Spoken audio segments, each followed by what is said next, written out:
Bonjour à tous, j'espère que vous allez bien. Je vous retrouve aujourd'hui pour une petite recette rapide de tarte aux pommes, un classique de saison et toujours apprécié de tous. Ici je vous propose une version un peu gourmande car j'y ajoute une crème d'amande sous cette généreuse couche de pommes. À vrai dire, on pourrait même la surnommer tarte aux pommes façon amandine. J'ai décidé de faire une pâte à tarte sucrée, très fondante en bouche, avec un bon goût d'amande également. Bon allez, je vous embête pas plus et je vous laisse avec la suite de la recette.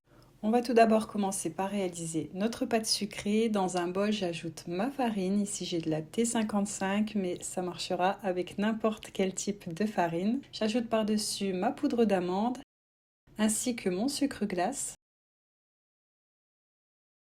Et j'ajoute également mon beurre mou coupé en petits dés. Je viens sabler la pâte à l'aide de mes doigts jusqu'à obtenir une texture très sableuse. Pour aider à l'incorporation du beurre, je peux le presser entre mes deux mains et faire comme vous le voyez à l'image.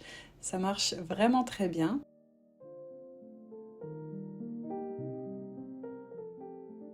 Dans un petit bol à côté, j'ai cassé mon œuf et par-dessus, j'ajoute une petite pincée de sel. Je le bats comme si j'allais faire une omelette. Je reprends mon mélange poudre-beurre. Je fais un petit puits au milieu et j'y ajoute mon œuf battu. Je commence à mélanger avec une spatule et je finirai par mélanger avec la main. Ici, il faut faire attention de ne pas pétrir la pâte, c'est très important, sinon elle va devenir élastique et elle va se rétracter à la cuisson.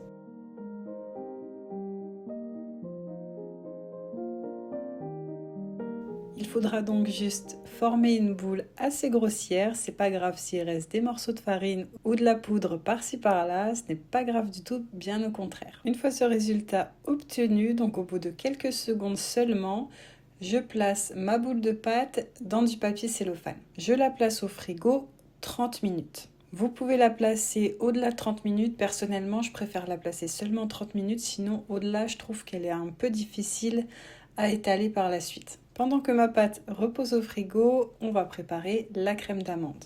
Donc dans un grand bol, j'ajoute mon œuf entier, j'ajoute une petite pincée de sel, je le bats quelques secondes.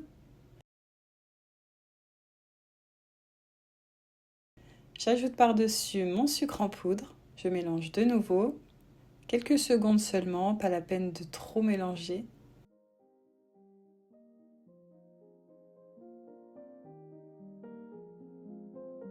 J'ajoute à présent ma crème liquide.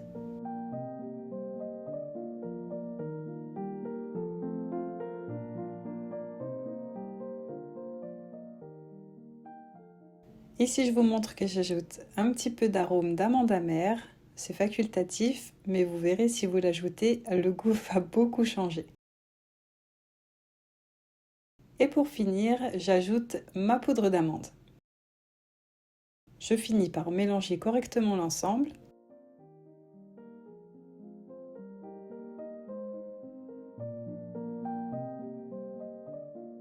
Et je mets de côté au frais jusqu'à ce que ma pâte soit prête à être étalée. Préchauffez votre four à 170 degrés en chaleur statique.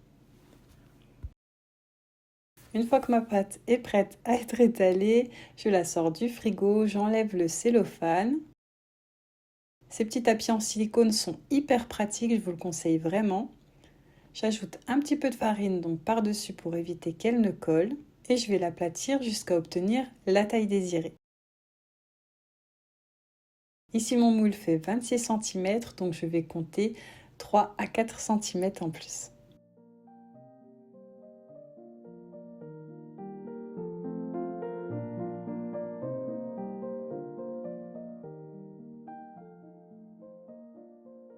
Une fois que c'est fait, je vais pouvoir maintenant l'étaler dans mon moule.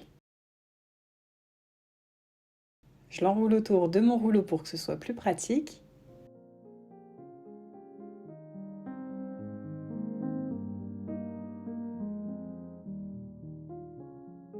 Et je prends donc mon moule à tarte. Comme je vous l'ai dit, mon moule fait 26 cm.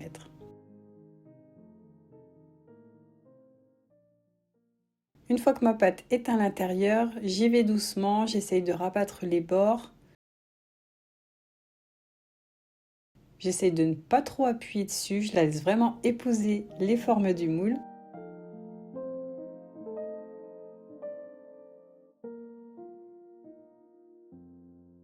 Et une fois que c'est fait, je vais pouvoir rabattre les bords. Alors ici, moi je le fais grossièrement avec un rouleau à pâtisserie, mais beaucoup le font avec un couteau. Donc ça, c'est comme vous avez l'habitude, comme vous préférez. J'enlève le surplus de pâte, j'ajuste mes bords et je viens piquer ma pâte à l'aide d'une fourchette. Je sors ma crème d'amande du frigo et je la coule donc dans mon fond de tarte. Je fais attention à ce qu'il y en ait bien sur toute la surface. Et je place au réfrigérateur 10 à 15 minutes, en fait, juste le temps de passer à la découpe de mes pommes. Ici, j'ai environ 4 pommes. C'est les pommes golden, je les aime beaucoup pour faire mes tartes aux pommes. Donc j'ai retiré la peau et je les coupe seulement en deux. Je retire l'intérieur des pommes comme je peux, je n'avais pas d'ustensiles donc j'ai fait vraiment comme j'ai pu. Et je vais découper des fines lamelles dans la longueur de la pomme. Je ne vais pas découper les tranches dans leur largeur, mais plutôt dans la hauteur de la pomme, pour avoir de belles tranches de pommes.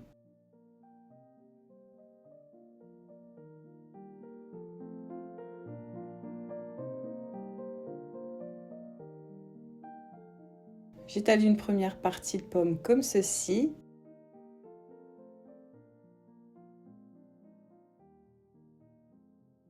Je commence donc par étaler mon premier cercle de lamelles de pommes. Donc j'ai fait mes tranches de pommes assez fines et je les serre bien correctement. Pour que ce soit quand même bien généreux.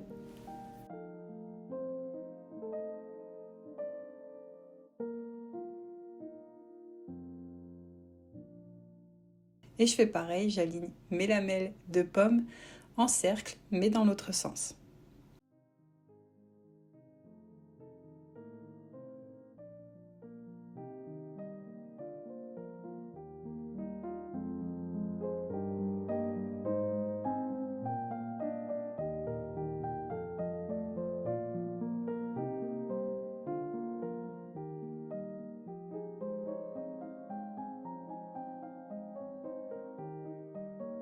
Pour finir, je saupoudre ma tarte d'un peu de sucre de canne.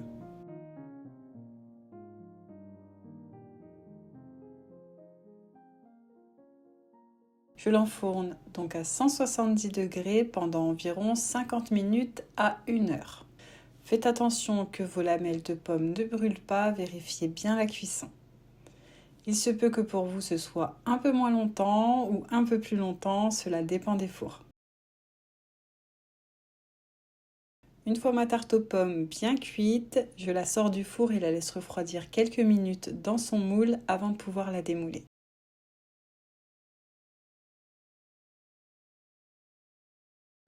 Ici, elle était encore un peu chaude quand je l'ai découpée, c'est pour cela que la crème d'amande est un peu blanche. Sinon, en refroidissant, elle prend la même couleur que les pommes. Sinon, attendez bien qu'elle refroidisse avant de la déguster, c'est bien meilleur. Vous pouvez la conserver 1 ou 2 jours au frigo.